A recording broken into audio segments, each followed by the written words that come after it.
Welcome to another edition of Dan Frequently Asked Questions.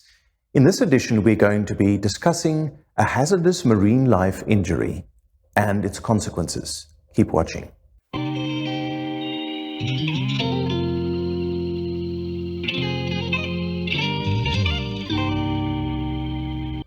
We got a message from a diver who had been diving in Mauritius and got a puncture injury to the chest with a partially collapsed lung and concerns whether an infection or other considerations needed to be referred to a diving physician.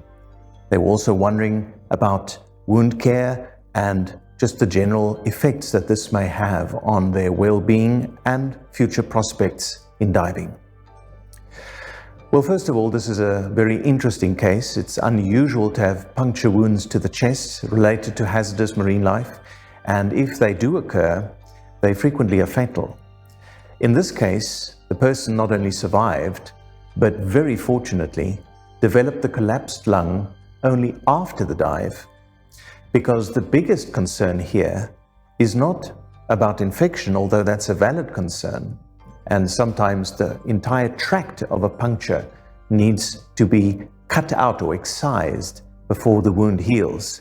But the bigger concern here is for either collapsing of the lung or potentially infection related to the lung with either an abscess or the accumulation of infected fluid around the lung. Well, the important thing is that if there is a structural problem with the lung, the chances are that you would be aware of it.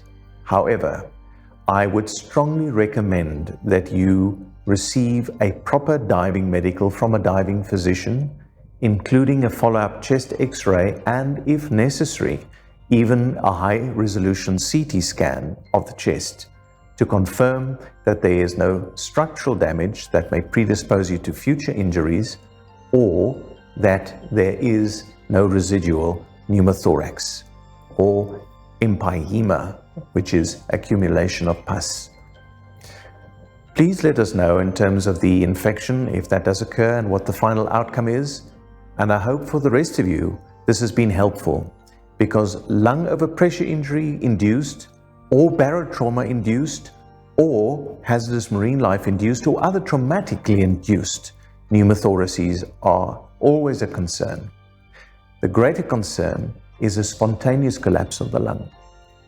That is a permanent disqualification from diving. Whereas this one, if there was no permanent scarring, may very well allow you to return to diving with proper examination. Thank you again for watching, subscribing, and providing us with these FAQs. Until next time, safe diving.